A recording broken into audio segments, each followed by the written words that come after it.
A can't-do country is headed for collapse, and how Australia can stop World War III. Coming up in this week's episode of the Citizens Report.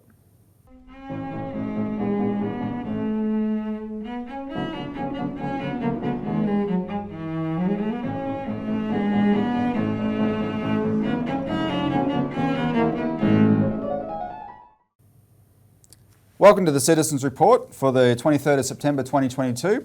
I'm Robert Barwick and I'm joined today by Citizens Party researcher Richard Bardon. Welcome, Richard. Thanks, Robbie. In this week's show, we're going to talk about why this country, Richard, decides we're not going to build anything anymore.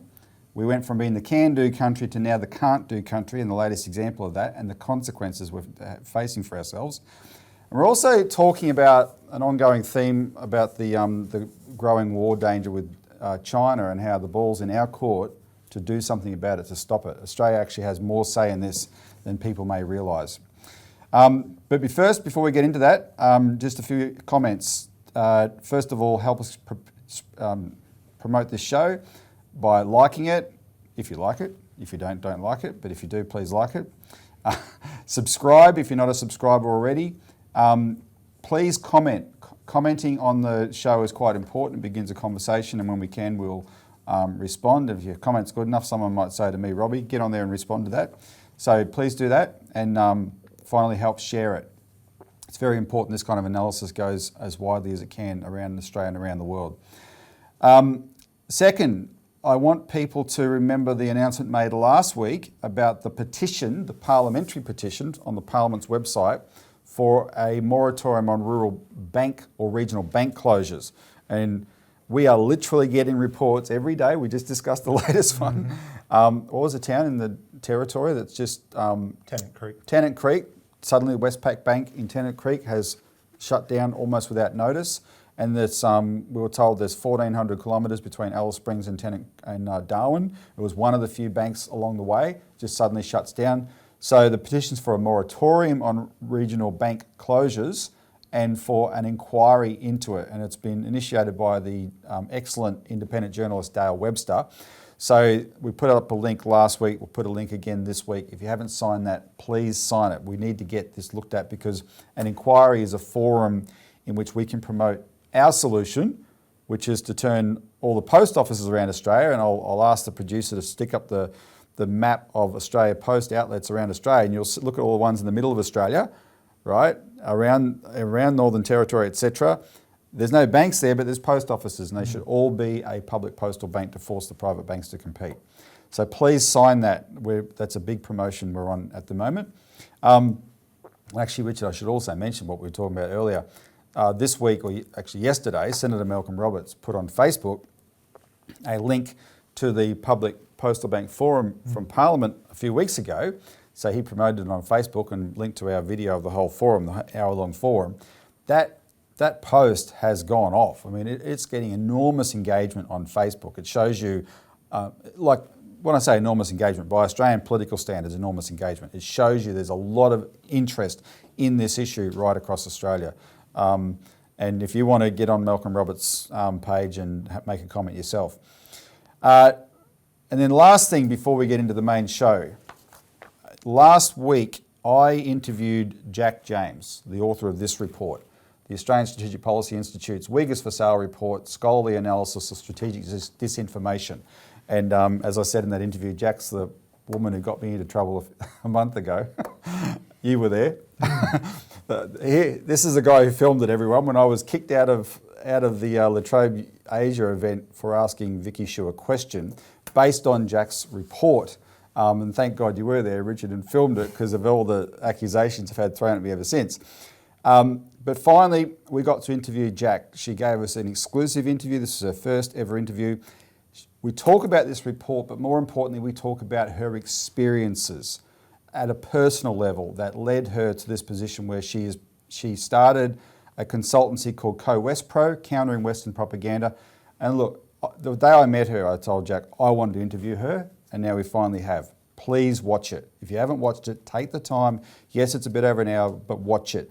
Listen to a fellow Australian tell you her experience about China and the assumptions she had, which in most cases will be exactly the same assumptions you have, but what she experienced firsthand when she went there and learnt from that experience and why she does what she does now. We need to have this, be able to have this different perspective if we are going to avert a war that, there's a lot of danger of at the moment. But then we have another plan to stop it, which we'll talk about in the show too. All right, with that, let's get into it. So first, a can't-do country is headed for collapse. And Richard, what we're responding to is the CSIRO has, according to the September 17th Sydney Morning Herald, this was the headline in the Herald, water scheme beloved by the Nationals would pump $20 billion down the drain. And this is a CSIRO assessment of the Bradfield scheme. And as regulars would know, we are huge champions of the Bradfield scheme. So let me read the opening of this article, because this got our attention and our goat. Quote, CSIRO said its modern variation would cost at least $12 billion under an optimistic set of assumptions across a 100-year project lifespan, and farmers would have to pay $970 a megalitre for their irrigation entitlements to cover the cost of supplying the water. And I should say, that's not the opening of the article, that's the main paragraph I wanted to emphasise. The opening of the article basically said, the CSIRO has looked at this project, every political party wants a version of this project now, everyone's jumping on the bandwagon, and the CSIRO has basically looked at it and said it's a white elephant, it's going to cost $20 billion, and it's not going to achieve what people want it to achieve. And then the CSIRO went broader and was trying to be generous to the promoters, nice of them. Oh, look, here's a different version. We'll look at that. Yeah, that's not going to work either. We'll look at that. That's not going to work either, right? That was the essence of this Sydney Morning Herald article. But the nub of it is this part. What they're saying is that because the whole idea of the Bradfield scheme is to take the waters, the headwaters of those rivers in Tully and those towns, the Bardon rivers, which is a lot of water up there. Yeah, they get something like up to 8 metres of rainfall some years. Yeah, and it's one of the, is there 3 or 4 catchments across the northern end of Australia where, I think it's 3, there's over 20% of Australia's entire annual rainfall in each of those 3 catchments. And not only are they the wettest places in Australia, they're some of the wettest places in the world, right? But if you drive along the coast from Cairns down to Townsville, you see on one side of you these mountain ranges, and they're very close to the coast. And so the water the moisture-laden air comes in, right? Gets pushed up by the mountains, rains straight down again and flows straight back out, right? Really heavy rainfall. So the Bradfield scheme is let's take that water, divert it over the Great Dividing Range, and there's a lot of potential for irrigating the inland of Australia. And only a relatively small portion of the water, because there's so much of it. Yeah. It doesn't make, because a lot of the complaints about the snowy, which we'll get to talk about in the context of this later, I suppose, but a lot of the complaint about the snowy is, it took away the water, the downstream flows and blah, blah, blah. Yeah. Well, the difference between a dry year and a wet year in North Queensland, is whether you get 6 metres of rain or 8. Right? That's right. It's, and the fish can't tell the difference. Yeah. No, that's 100% true.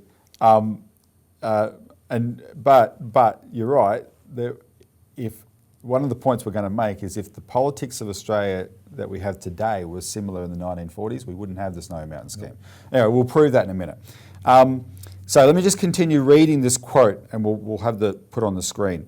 So the CSIRO basically said the most optimistic would cost $12 billion. The cost the farmers would have to pay is $970 a megalitre for their irrigation entitlements to cover the cost of supplying the water.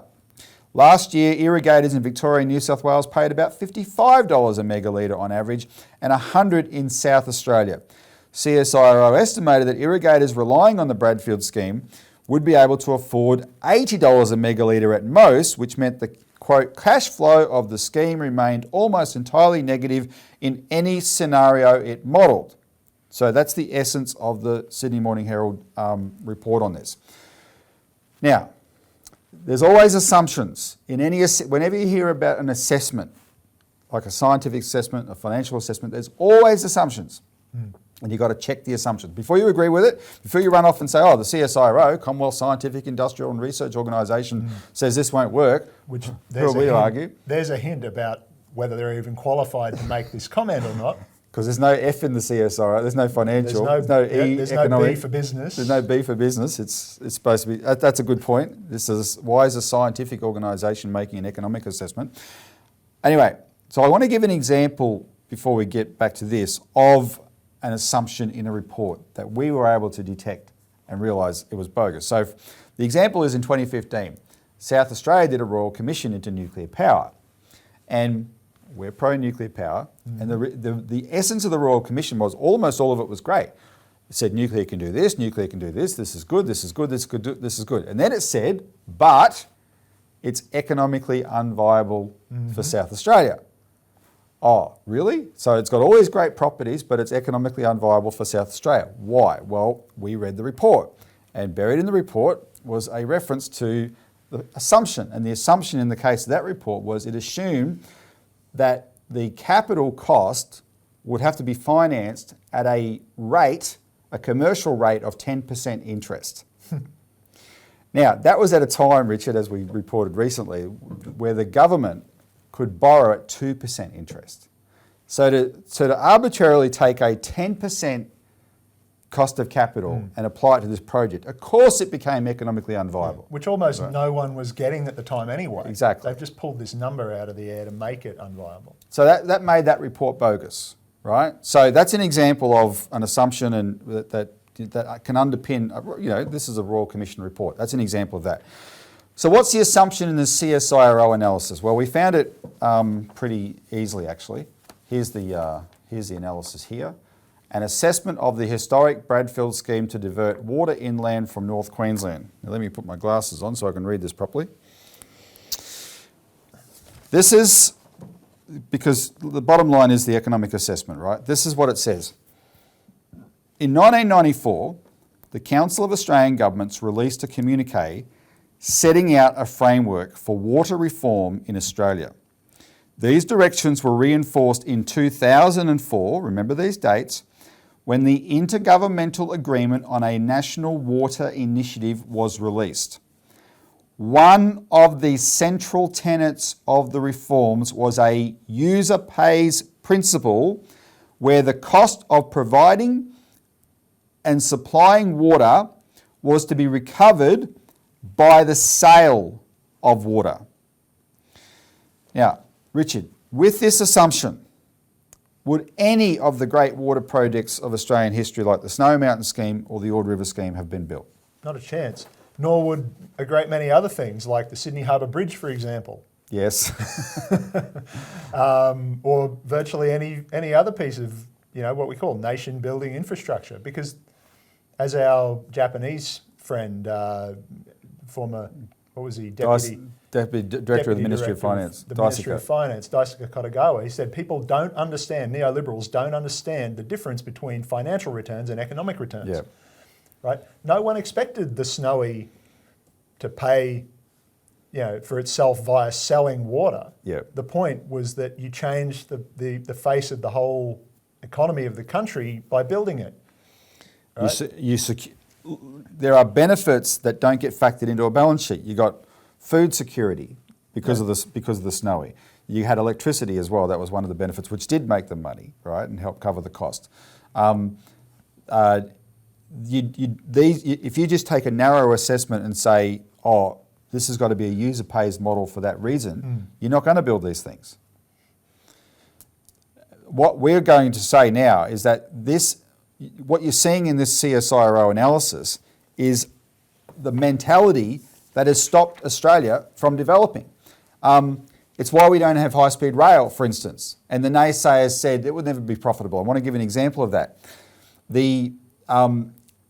So let's talk about the high-speed rail comparison for a minute, or rail in general. So here's a comparison for you.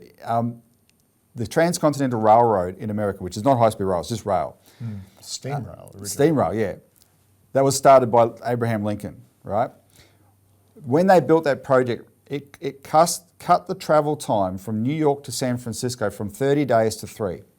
Brilliant project. But that project was never expected to pay for itself based on ticket sales. That would never have worked. This was a project that opened up the interior of the United States, made the United States the economic powerhouse it became, but it was never going to be economically viable on its own. What they did was they had other lateral thinking ideas, and in that case, something that we now know as value capture. The consortiums that built the railway project were given the say over 200 feet or 200 metres on either side of the track, and that was their land to sell because the track going through made it valuable, right? And they could sell that land and help recoup their costs that way. And that's how high-speed rail could work anywhere, not just or any kind of rail project could work, right? The rail improves the land it goes through. And highways, for that matter, they did the same thing 100 years later with the interstate network. There you go. Not necessarily exactly the same model, but but we didn't have user pays highways, did we? No. That's how you say this is good for the development of Australia, right? We're not going to make it a narrow business case based on its own terms. Yeah, like imagine Australia today without the Hume Highway between Melbourne and Sydney, Exactly. right? That was a dirt track until the 1930s. Or imagine even with it today, if they suddenly put up a toll road either end and say, oh, this must be paid for by the people using it. You would never be able to afford it. It's a huge road. I want to give an example, a more recent example of high-speed rail in Australia, and I brought this along. We published an article in 2020 actually in our our Australian Alert Service. Very fast train, a fast railway between Sydney, Canberra and Melbourne, and it was from a 2008 article by a gentleman named Dale Budd, who told the story of the Very Fast Train Consortium in Australia. But what's stunning about this is, if you're old enough, you may remember how much this was talked about in the 80s, the VFT, the Very Fast Train Consortium. This was a consortium. These are the names of the people in the consortium. BHP, TNT, Thomas National Transport, Elders IXL, and Kumagai Gumi, the Japanese engineering company, right?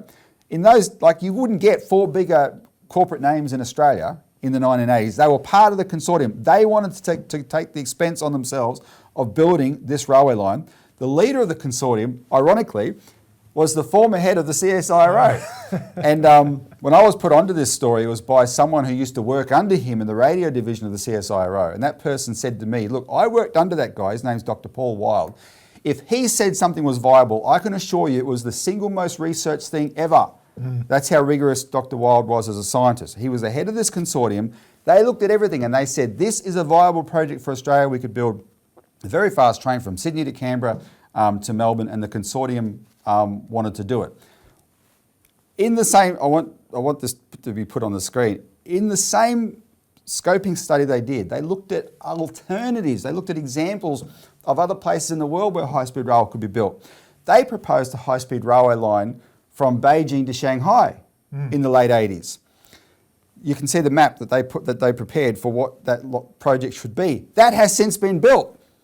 That actually did help influence the Chinese thinking that led to the building of that. That was China's first high-speed rail in 2008. They completed it. Now they've got 40,000 kilometres of it. That was influenced by Australia in the 80s, and we still haven't got any. Yeah, and very little of that pays for itself by ticket sales either. There you go. But there are other immense benefits for it, and that's why the Chinese have gone ahead and done it. So why didn't the project go ahead in Australia? Well, because the Australian governments that were involved, the federal government, the New South Wales government, the ACT government and the Victorian government, they had to agree to a uniform way of treating this project in terms of tax. They had to come up with a tax deal to make the project workable. That's all they had to do. They couldn't do it. Essentially, they refused to do it. In August 1991, those governments essentially pulled the pin on this project that had this massive, the biggest companies in Australia wanted to build it. They pulled the pin on it for that reason. And what I just read out to you from this CSIRO report on the Bradfield is those same governments 3 years later came up with rules for water development in Australia that have since stopped economic development. So those three governments couldn't agree to a deal to help Australia develop with fast train. And 3 years later, those same governments came up with a deal to put on these arbitrary rules, neoliberal rules, to stop us developing with water. And they're applying those rules now to the Bradfield scheme, and consequently it's not going to be built. Now, I've got to play a clip now, Richard. This should be terrifying to people. This is from the ABC.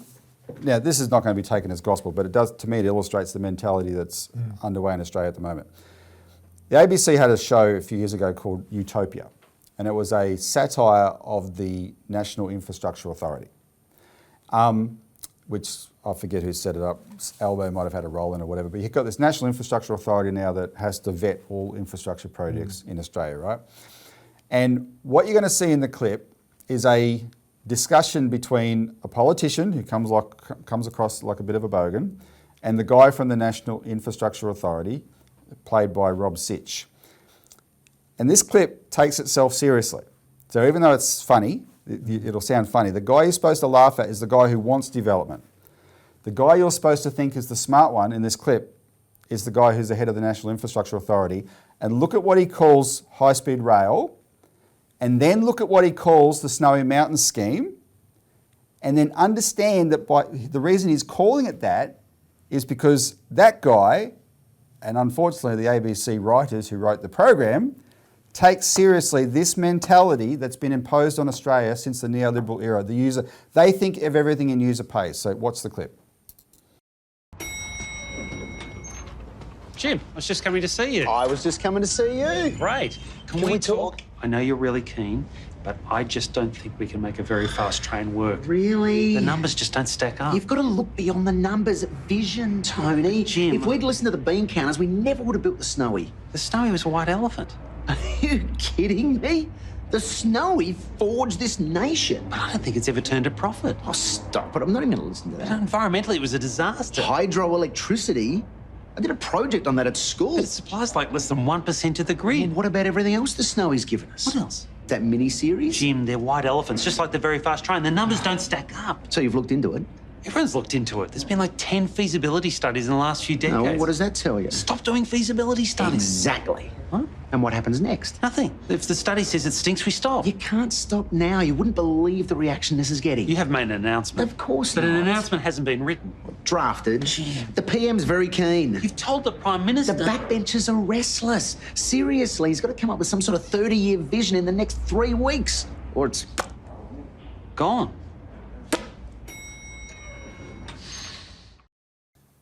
So there you go. These guys, that captures the mentality in Australia. Oh, thinking big, that's a white elephant. And they admit the Snowy would not have been built. Yep. Under this current mentality, the bureaucratic mentality that's taken over Australia, brainwashed by these neoliberal ideas, the Snowy Mountain Scheme would not have been built. Well, let's look at the Snowy Mountain Scheme for a minute, right? Look at the parameters.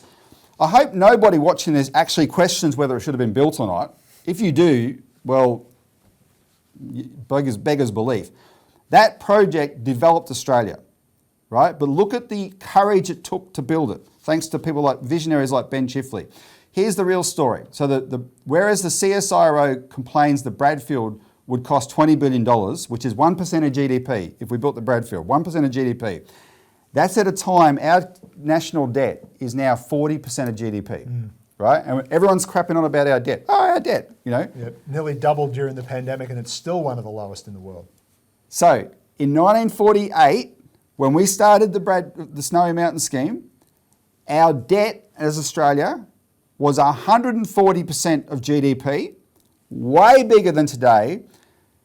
The cost of the scheme was 15% of GDP, which would be the equivalent of $300 billion today.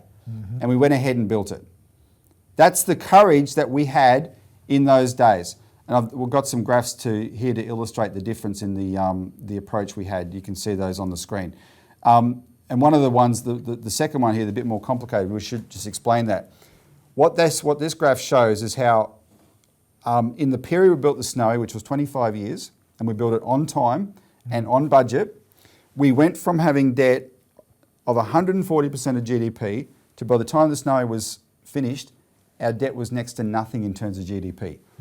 Why did our debt collapse so much as a percentage of GDP? because the development of the Snowy and those sort of investments that we made back then made our economy grow. Yep. We didn't suffocate our economy to pay down the debt, we made the economy grow and absorb the debt Yep. that way. We didn't suffocate it to maintain a budget surplus either. In fact, the Liberals, godfather, Robert Menzies, never once ran a budget surplus. He was in government almost that whole period. No, hang on. No, because we've got the graph. You're almost right. He ran one, remember? There's a little, look at the graph there, and we'll get the producer to zoom in on it. You'll see one little mark there where it's a budget surplus, but he nearly lost the election the next year. And after that, he never ran a budget surplus again. So we were always incurring more debt, Yep. but the economy grew. was growing faster because we were borrowing to invest in things that grew the economy. Exactly. And what we have now is a totally different mindset, and Australians need to be alarmed at what this means if we're going to let an outfit like the CSIRO get away with panning a project like the Bradfield scheme.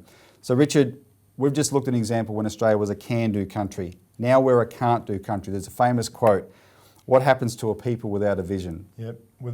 It's from the Bible, isn't it? Without vision, my people perish. Without vision, my people perish. Australia, and we'll talk about China again in a minute, but think about the mentality of what we suffocate, we're making sure we never develop, and we're terrified of the one country, not the one country anymore, lots of countries are developed. We're terrifying of the country that is developing. Yeah, the prime example of development, using the procedures and the strategies and the financial strategies that we used to use. Actually, Bradfield himself saw this coming, though. You remember that article he concluded in the 1941 Ridges magazine? Wither away Australia with an H, or wither away That's right. without the H. Maybe we can put that quote up. And he thought we would have, when he wrote that, he assumed we would have 40 million people in Australia by 1990, because the kind of development that he envisaged, Australia would be able to absorb all that and more. And more. We could be the breadbasket of the world, we could be the food bowl of the whole world. The potential of this country is immense, and instead we've signed on to a lot of people. I don't even want to talk much about the greeny stuff. A lot of people know that green regulations suffocate development in Australia, but what I want you to focus on, that's easy to attack. Own the fact that these economic regulations came first. What we did to ourselves economically is what's really destroyed us, and we're still following that path. So we have to break that up. All right, let's move on, Richard, because this is what I wanted you on the show for today, especially because you wrote the article, How Australia Can Stop World War III. So in this week's alert service, which is our weekly magazine, we can't cover everything in too much detail on this. That's why you should subscribe to it, and that's how you can help the Citizens Party's activities as well. But you've written an excellent article, it's the analysis that we need people to understand here. And it's about an interview given by the new head of the United States Studies Centre in Australia, Professor Michael Green. This was revealing in many ways that are very pertinent to what Australia is facing now. So let's just tell us about the elements of it. First of all, the interviewer was a pretty significant guy, Professor James Curran. Yeah, James Curran. He's so the United States Studies Centre is at the University of Sydney, and Professor Curran is a historian in a different department of the same university. And I can remember myself, at least a decade now, he's been one of, if not the most, sane and balanced commentators on the whole China situation. And international affairs generally over that period. He's a professor of modern history. Modern history. And he seems to have learnt something. Yeah. So you know what they say. I think it was George Santayana. Those who don't learn from history are condemned to repeat it. So here's a historian who doesn't want us to repeat these catastrophic failures of geopolitics over the last 100 years. And we should say the US Studies Centre. So they have the one at Sydney University. They've got a Perth US Asia Centre in Perth at one of their universities over there.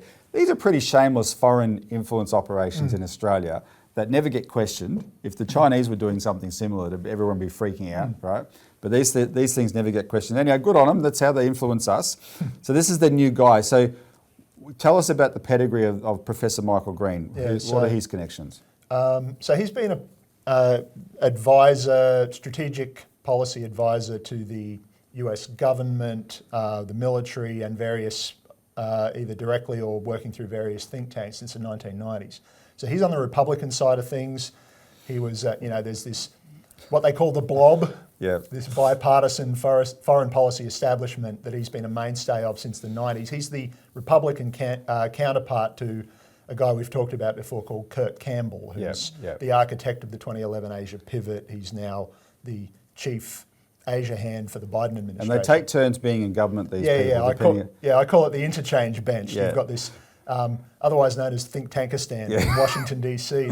They're more or less aligned with one or the other major party, but it's all part of the same establishment. So if you're not in the White House, you're in this strange country called Think Tankistan until your party comes back into power, and then you're in the White House. But in the White House, they seem to be more partisan and maybe argue with each other. But in Think Tankistan, they're all buddies, aren't they? Oh yeah, no, this guy's, Campbell. He and Campbell are close personal friends. Have been for 20 years. Yeah, 25 years. We've got a photo of them together here. Yeah. So anyway, so this guy was he was the had the equivalent position to what Campbell does now in the Bush Junior administration in 2001 2005, and they, or roughly equivalent position, and they co-developed this whole Asia policy that administrations of both parties have been pursuing since then. This idea of, they say it's not about containing China, but I mean, I don't know what else you want to call it. They quibble over definitions. Well, we do. We came to the point where we do too. We've stopped thinking it's about containing China. It's now about confronting China. Yeah, well, that's true. Is the truth of it. Yeah. So let's go through the more interesting things that he said. So the first one is he actually expressed some concern about this Taiwan politics with Pelosi and what the US Congress is doing. Yeah, so there's a lot of these guys, they call themselves realists and balance of power, geopolitics, practitioners and so on. So their idea is to hold things at a sort of a simmer but never let it boil over. Yeah. Right? Because one of the things a simmer is good for is keeping the money flowing to the military-industrial complex. Yeah, and keeping the tensions up, keeping the allies and partners and whatever they like to call them, satraps, in line. And, keeping their money flowing to your defence contractors as well. How many Lockheed Martin planes are we buying? Anyway. But it's like, okay, there's a certain, some of these guys just want to drive it into the wall. They're just all or nothing types, which seems to be what's taken over now in the current and previous administration, from, again, both bipartisan. And especially the Congress, it's gone crazy. Yeah, and the Congress has lost the plot, Pelosi visiting Taiwan and Biden pledging support, and then the White House, military support for Taiwan, and then the White House walking it back 4 times this year. This year. And so this guy Green he's just saying, whoa boy, pull on the handbrake, saying, he said that he's, and now he plays it down and saying that it's maybe just about the elections and domestic politics and that, which maybe it is, fingers crossed, but you can't count on that, saying that there is no narrative, they love this word, there is no narrative today coming out of the Congress or the administration on how we actually live with China. So, and that is terrifying. That, you think about what that means. Like the largest military in the world, China's not impregnable, but it's the next best thing. It's as close as practicable to that. And there's no way, and the US Navy freely admits that there's no way any of its carrier battle groups can do a damn thing to China because they'll be sunk before they get there. But then what are the options after that? They either quit or they escalate to nuclear weapons. So there's no body of thought in the Washington blob that countenances having to coexist with China as equals, essentially. Or if there is, then it's not in the ascendancy at the moment. Yeah. Now, he's also concerned, though, that if America doesn't... it's a bit of a paradox. He's urging more American engagement in Taiwan, but to make sure the Taiwanese don't go off half-cocked. Yeah, to make sure they don't trigger anything unilaterally. So, you can only conjecture as to what these, you can't read his mind to know what he's actually thinking about this, but it's either we don't want a war at all or we don't want one yet because we're not ready. But either way, he says, we need to stay engaged in Taiwan so that the pro-independence, secessionist forces that the United States has nurtured this whole time. Yeah. You know, as we've said before, the only reason that Taiwan hasn't already been reincorporated into China is because when the previous government lost the Civil War, the Americans evacuated them to Taiwan and threatened to nuke Beijing if they followed them across the strait and finished the job. So, But you got this guy, American at the US Studies Centre in Australia, basically saying, proving our point, yeah, which is that Taiwan must not declare independence, or that will be the trigger for war. Yeah. And we're accused of being anti-democratic because we're not supporting the democratic people of Taiwan. Well, this guy is a pragmatic American Republican, and he's saying don't let them do it either. yeah, yeah. And again, one of the guys who was responsible, you know, at least, you know, whatever role he played in it, him and these other people who remain high level influential policymakers. You know, they're responsible for creating this situation. Yeah, yeah. But now that it's heading where it's heading, they're like, hang on, no, this isn't what we planned, guys. You know, Maybe they're surprised about what they actually have to deal with China now. yeah, well, maybe. But, All right, so here's the big one though, to explain the title of this segment, how Australia can stop World War III. He makes an admission in this interview that these lunatics in the US, whatever their plans are, can't do anything without us. Nope. He said, we need access. America is going to become more dependent on allies, especially Australia, because we need your geography, right? We need access to the north and the west, you know, the northern and especially northwest Australia, where the, you know, because it's within operating range, but it's at a relatively safe remove, in as much as anything is today with modern missile technology, but from the what would be the theatre of operations, right? Same as it was in World War II. And he's saying we need that, and basically almost in many words saying we can't do anything about, you know, whether it's confronting or competing with China, whatever it is, we can't do any of that without Australia. And if you look at which we've talked about before, but if you look at when AUKUS came along, the Australia, UK, US Security Pact thing, last September, just a year ago last week. Yeah, the nuclear sub thing, the sometime maybe one day in 20, 30 years, nuclear subs got all the headlines, but the more immediately significant thing, which we pointed out at the time, was that there's all of these basing agreements that they signed in the what's called OSMIN, the Australia-US Ministerial Consultations, which are secret from us, you know, so much for transparency. They're secret from the Australian people, what our government agreed to let the Americans station here. But it's basically unlimited in terms of types and numbers of men, machines and weapons. And now they say it won't include nukes, but, you know, who's going to trust them?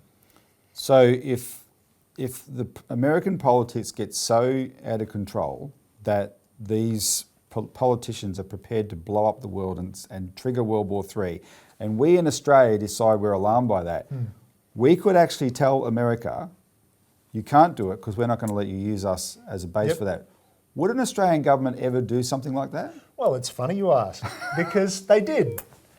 And not just any Australian government, but the most sycophantic to the Americans and the British, under Howard, in 2004, 2003-4, the last time tensions were flaring over Taiwan, because the previous iteration of the same party that's governing Taiwan now, the DPP they're called, a guy called Chen Shui-bian, was president, and he was starting to agitate about independence, and there was going to be a referendum. They were going to hold a referendum on independence in March 2004. Now, the Americans knocked that on the head in public, but in private, according to a great many sources, including former insiders who have come out since then, saying they were canvassing support for you know, just triggering this thing, getting one over on China, you know, and re-establishing Taiwan as what they called it in World War II, unsinkable aircraft carrier. Yep. And all the foreign minister at the time, Alexander Downer, had to do was he went to Beijing for a visit, and standing there with the I think it was the premier at the time of China, and he just stood there and he just announced what everybody already knows, that the ANZUS Treaty the Australia, New Zealand, US security treaty, which New Zealand is not really, is only peripherally involved in anymore, so it's mainly us and the Americans. He just said that would not apply in the event of a clash with China over Taiwan. It's only if one or the other of our countries is attacked, and even then it only obliges us to consult, not actually do anything. But he didn't even have to point that out. All he said was this would not automatically be invoked if you go to war with China over Taiwan. Basically, we're sitting it out. You're on your own. You're on your own, boys. And that was enough. And that was it. It just went away. Just magically disappeared. And Michael Green was in the White House when Michael that Green was happened. in the White House. Yeah, exactly. And this is, you know, if Alexander Downer, as big a US Anglo-American sycophant as there ever was, and John Howard, whose reason for going to the Iraq War, for instance, was because to keep the American alliance. Yeah, to keep our status as the deputy sheriff. Yeah, if they were prepared to say no, then what excuse has Albanese got to let this build-up happen, right? If wiser heads prevail in Canberra, they can say, okay, we have the upper hand here. The ball's in our court. We can stop this. No, America, you're not going to use Australia for any kind of insanity that provokes war with China. Yep. One word: no. That's all No. it would take.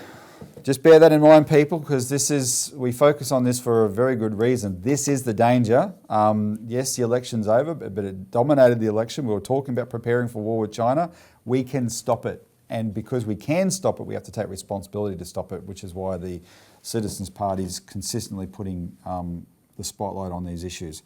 But anyway, we'll leave it there. Richard, thank you very much for joining us today with that analysis. Thanks to the viewer for tuning in. Remember to sign the Dale Webster petition on the Parliament's website, and tune in next week for more of the Citizens Report.